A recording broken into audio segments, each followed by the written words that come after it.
आप जानते हो मैं प्रोक्रेस्टिनेशन टॉपिक को लेके इतना फैसिनेटेड क्यों रहता हूँ, क्यों बार बार इसके बारे में बात करना चाहता हूँ। क्योंकि ये मेरे अकेले की प्रॉब्लम नहीं है, ये मेरे जैसे हजारों लाखों लोगों की प्रॉब्लम है। आप में से ज़्यादातर लोग आलस से परेशान होंगे। हम लोग कंफर्ट जोन में रहना पसंद करते हैं, चाहते ही नहीं कि इससे बाहर आया जाए। लेकिन अगर लाइफ में कोई पर्पस, कोई गोल होता है ना, तो उसको अचीव करने के लिए इन बैरियर्स को तोड़ना ही पड़ता है। देखो, मोटिवेशनल वीडियोस देखने से आपका आलस चला जाएगा, आप में एनर्जी आ जाएगी, ये फालतू बातें हैं, आप मानो या ना मानो। जब तक आप फैक्ट्स को नहीं जानोगे, जब तक इसका रूट, जो इस प्रॉब्लम की जड़ है, वो पकड़ में नहीं आएगा, तब तक उसका सॉल्यूशन मिलना, और सिर्फ सॉल्यूशन ही नहीं, परमानेंट सॉल्यूशन मिलना इम्पॉसिबल है। मैं आलस दूर करने के जितने तरीके बताता हूँ वो सब साइंटिफिकली प्रूवन है, प्लस मैंने भी इन सारे तरीकों को एक्सपीरियंस किया हुआ है और ये सच में काम करते हैं। आज मैं मानता हूँ कि मैं सुपर प्रोडक्टिव हूँ और इन्हीं तरीकों की वजह से हूँ। तो सबसे पहले हम लोग देखेंगे कि प्रॉब्लम की जो जड़ है वो जड़ क्या है। देखो, काम को टालने की सबसे पहली जो प्रॉब्लम की जड़ है वो ये है कि जो काम आपको करना है, अगर उसे कैसे करना है ये आपको समझ नहीं आ रहा है, तो आप उसके डेट को बढ़ाते जाओगे और वो काम आपका टलता जाएगा। और जब डेडलाइन फिनिश होने वाली होती है, तब आप हड़बड़ में उस काम को ख़त्म करना चाहते हो, जिससे उस काम की क्वालिटी उतनी अच्छी नहीं रह पाती, जितनी अच्छी तब होती जब आप उस पर टाइम देते, फोकस करते और अच्छे से उस काम को करते। प्रोक्रेस्टिनेशन होने की एक और जो वजह है वो है आसान काम को पहले करना बजाय कि टफ काम के। आप अगर आसान काम को पहले कर लेते हो और टफ काम को छोड़ देते हो, तो इससे ये होता है कि आसान काम तो ख़त्म हो जाता है, लेकिन टफ काम अगर रह जाता है तो काम टलने लगता है और टलते टलते बहुत टाइम लग जाता है। इसलिए आपको ट्राई करना चाहिए कि जब भी आप काम शुरू करो तो टफ काम को पहले कर लो, और आसान काम को करने में उतना एफर्ट नहीं लगता, जिसकी वजह से वो काम तो कभी भी हो सकता है। अगला रीज़न है डिस्ट्रैक्शन। आप काम करते वक्त या काम करने से जस्ट पहले अगर डिस्ट्रैक्ट हो जाते हो किसी चीज़ से, तो फिर आपका काम रुक सकता है, या स्टार्ट होने से पहले ही आप उस काम को ना करने का डिसाइड कर सकते हो, और जिसकी वजह से प्रोक्रेस्टिनेशन होता है, काम टलने लगता है। अगला रीज़न ये है कि काम जब बहुत ज़्यादा ज़रूरी हो जाए करना, तभी उसको करने बैठते हैं हम लोग, तो ये भी एक प्रॉब्लम है। अगेन, काम की क्वालिटी उतनी अच्छी नहीं होगी क्योंकि हड़बड़ में किया जाएगा उस काम को। एक और प्रॉब्लम ये है कि हम लोग हमेशा ये सोचते हैं कि हमारे पास उस काम को करने के लिए इनफ टाइम नहीं है, तो जब इनफ टाइम होगा उस वक्त करने बैठेंगे। ये सबसे बड़ी गलती है, और इसी के चक्कर में ज़्यादातर प्रोक्रेस्टिनेशन होता है, क्योंकि हम लोग यही सोचने लगते हैं कि अभी करने तो बैठ जाऊंगा, लेकिन पूरा काम फिनिश नहीं हो पाएगा क्योंकि मेरे पास उतना टाइम नहीं है। तो ये चीज़ हमें नहीं करना चाहिए।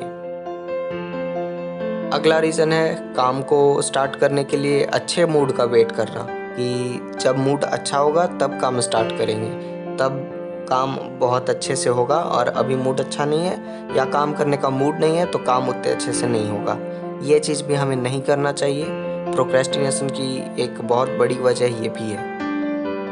अगली वजह यह है कि काम को कंप्लीट करने से पहले या काम के बीच में ही उठ जाना। अगर किसी चीज़ के लिए आप उठते हो काम के बीच में या काम को कंप्लीट करने से पहले, तो ज़्यादातर चांसेस यही होते हैं कि काम वहीं पे रुक जाता है, वो स्टॉप हो जाता है, काम आगे नहीं बढ़ पाता। तो काम अगर कोई लेके बैठे हो तो उसको पूरी तरह कंप्लीट कर लो, उसके बाद ही उठने की कोशिश करो। अगर बहुत इंपॉर्टेंट है तभी बीच में उठा करो, क्योंकि ज़्यादातर केसेस में यही होता है कि अगर काम बीच में छोड़कर उठे तो फिर उस काम को कंप्लीट करना उस वक्त लगभग नहीं हो पाता है किसी से, क्योंकि काम करने का एक फ्लो बन जाता है, और काम करने के बीच में अगर डिस्ट्रैक्ट हुए किसी भी तरह से तो आपका फ्लो टूट जाता है और फिर वो फ्लो बन नहीं पाता इजीली।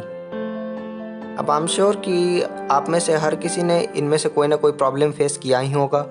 बहुत हायर चांसेस है कि सारे प्रॉब्लम्स को भी फेस किया हो, बिकॉज मैंने खुद इन सारी प्रॉब्लम्स को ही फेस किया हुआ है। तो एक तो आलस को तोड़ने का सबसे पहला स्टेप है, उस काम के बारे में जितना सोचोगे उतने तरह के थॉट्स आएंगे और आप अपने काम से पीछे हटने के लिए एनकरेज हो जाओगे। इसलिए उनके बारे में सोचने के बजाय अभी के अभी उसे करना स्टार्ट करो। देखो, जो लोग प्रोक्रेस्टिनेशन की फील्ड में रिसर्च कर रहे हैं उन्होंने हमारे लिए काफ़ी इम्पोर्टेंट टिप्स दिए हैं जो कि मैं अभी आपको बताने वाला हूं, और मैंने भी इन टिप्स का यूज़ किया है। ये मेरे लिए तो सही साबित हुई है। आप अपने काम को सबसे पहले तो स्ट्रैटेजी के हिसाब से करने की कोशिश करो। उसे छोटे छोटे पार्ट्स में ब्रेक करके बहुत सारे शॉर्ट टर्म गोल्स बना लो कि पहले ये कंप्लीट करना है, फिर ये कंप्लीट करना है, फिर ये कंप्लीट करना है। अब उस बड़े गोल के बारे में सोचना बंद कर दो और जो छोटा छोटा आपने गोल्स सेट किया है उनको एक एक करके पूरा करना स्टार्ट करो। और ये बहुत इंपॉर्टेंट है कि अपने सारे शॉर्ट टर्म गोल्स को कहीं एक जगह पर लिख कर रख लो ताकि आप बीच में कोई एक पार्ट भूल ना जाओ। जैसे आप एग्ज़ाम की प्रिपरेशन करते हो ना, कि पहले ऑब्जेक्टिव्स करूँगा, उसके बाद लॉन्ग आंसर्स करूँगा, उसके बाद शॉर्ट आंसर्स करूँगा, इस तरह से। तो इसी तरह से अपने हर एक काम को एक स्ट्रैटेजी के हिसाब से प्रोग्राम कर लो और उसी के अकॉर्डिंग जो आपके छोटे छोटे स्टेप्स हैं उन स्टेप्स को फॉलो करते हुए अपने काम को पूरा करो। तो 95% चांस है कि आप अपने काम को पूरा कर ही लोगे।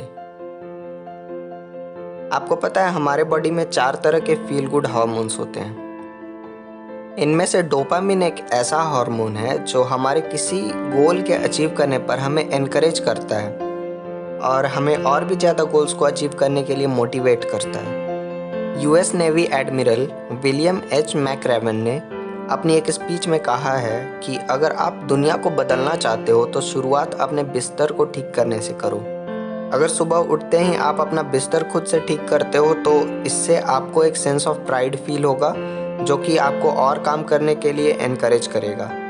So if you want to change the world, start off by making your bed.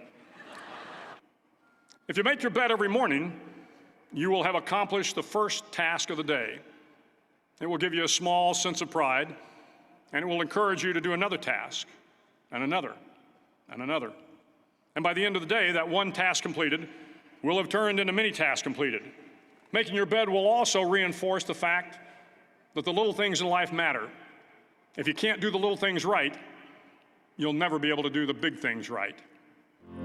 तो आई थिंक अब हम लोग इस प्रॉब्लम के कोर तक पहुंच गए हैं। आपको भी पता होगा कि जो अंदर से मोटिवेशन आता है वो कैसे आता है और उसे कैसे बाहर लाना है। अगर आप अब भी आलस छुड़ाने के तरीके फिगर आउट नहीं कर पा रहे तो ये कुछ टेक्निक्स मैं आपको बताने जा रहा हूँ जो कि बहुत हेल्पफुल रहेंगी।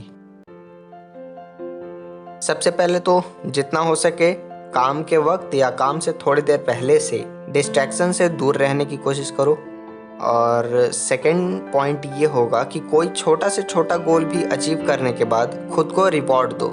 जैसे आपने अगर एक गोल सेट किया है कि मुझे 10 पेजेस पढ़ना है, तो जब आप 10 पेज पढ़ लेते हो उसके बाद खुद को थोड़ा सा रिवॉर्ड करो। जैसे आप थोड़ा सा फ़ोन चला सकते हो, अपने नोटिफिकेशंस चेक कर सकते हो, वगैरह वगैरह, कुछ भी कर सकते हो जिससे आपको खुशी मिले वो चीज़।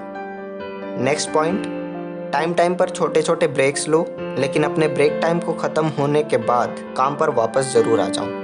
आपको ब्रेक लेना है इसका मतलब ये नहीं कि आप बस काम उसी वक्त छोड़कर चले जाओ। ब्रेक लो, लेकिन बहुत छोटा सा ब्रेक लो। जैसे अगर आप आधे घंटे काम करते हो तो उसके बाद 5 मिनट का ब्रेक ले सकते हो। अगर अकेले से काम नहीं हो पा रहा तो किसी और से हेल्प लेने से डरो मत। अगर आपसे वो काम अकेले से नहीं हो पा रहा है तो आप अपने फ्रेंड की हेल्प ले सकते हो या किसी की भी हेल्प ले सकते हो जो आपकी हेल्प कर सकते हैं। और प्रोक्रेस्टिनेशन को रोकने के लिए आपको अपने प्रति थोड़ा सा स्ट्रिक्ट बनना पड़ेगा। अगली बार अगर आप किसी काम को टालते हो तो खुद को पनिश किया करो। जैसे आप अगर किसी एक काम को टालते हो तो अगले कुछ टाइम के लिए आप और सारे काम को छोड़कर सिर्फ अपने उस काम को करने पर ध्यान दोगे जो काम आपने छोड़ा था। और पनिश करने का मतलब ये कि आपने जितना काम छोड़ा है आपको उससे ज़्यादा काम करना पड़ेगा उस वक्त जब उस काम को करने का टाइम नहीं हो रहा हो। जैसे आपने अगर सुबह में 9 से 10 का टाइम बनाया कि मेरे को इस टाइम पे कोई काम करना है, और अगर आप उस काम को नहीं करते हो तो आप अगर 12 बजे दोपहर में फ्री होते हो और फ्री होके आप कुछ और करने वाले होते हो जैसे गेम खेलना, फ़ोन चलाना या कुछ भी, तो उस चीज़ को बंद करके आपको जो भी सुबह का काम था उसको भी पूरा करना है और उससे आगे का भी काम करना है। ये पनिशमेंट या आप जो भी पनिशमेंट सोचते हो वो पनिशमेंट डिसाइड करके पहले से रख लो कि अगर आप काम को बीच में छोड़ते हो या काम को नहीं करते हो अपने टाइम पे तो बाद में आपको पनिशमेंट देना है खुद को ही। अपने काम के बारे में जितना हो सके दूसरों को बता दो, क्योंकि अगर आप अपने काम के बारे में दूसरे को बताते हो तो अगर उनको याद रहता है तो वो आपसे बार बार पूछेंगे। जैसे आपको अगर पढ़ना होता है 9 से 10 तो आप अपने पेरेंट्स को बता सकते हो, तो 9 से 10 के बीच अगर उनको ध्यान रहेगा और अगर आप नहीं कर रहे होगे अपने काम को तो आपके पेरेंट्स आपसे पूछ सकते हैं कि तुमने तो कहा था कि 9 से 10 पढ़ूंगा, अभी पढ़ नहीं रहे। तो इससे आपके ऊपर प्रेशर बनता है और आप अपने काम को कंप्लीट करते हो। ये टेक्निक्स यूज़ करके आप प्रोक्रेस्टिनेशन को ऑलमोस्ट ख़त्म कर सकते हो। देखो, लाइफ में अगर कुछ करना है तो सैक्रिफाइसेस तो करने पड़ेंगे। कंफर्ट जोन छोड़ना होगा तभी सक्सेस मिलेगी, और कोई भी हैबिट एक दिन में तो बनती नहीं है, तो आपको धीरे धीरे ट्राई करना होगा। सारे पॉइंट्स मैंने बता दिए हैं, जो आपको सही लगता है वो आप ट्राई कर सकते हो प्रोक्रेस्टिनेशन को ख़त्म करने के लिए। मैंने खुद इनमें से बहुत सारे पॉइंट्स को ट्राई किया है और ये सारे ही सॉल्यूशंस वर्क करते हैं। अगर ये वीडियो थोड़ी सी भी रिलेटेबल लगी हो तो इसे अपने फ्रेंड्स के साथ या जिसके साथ भी शेयर करना चाहो शेयर करना, और ऐसी ही और वीडियोस देखने के लिए हमारे चैनल को सब्सक्राइब करना। I Himanshu Kumar wishing you all the very best for your future. Be happy, stay positive.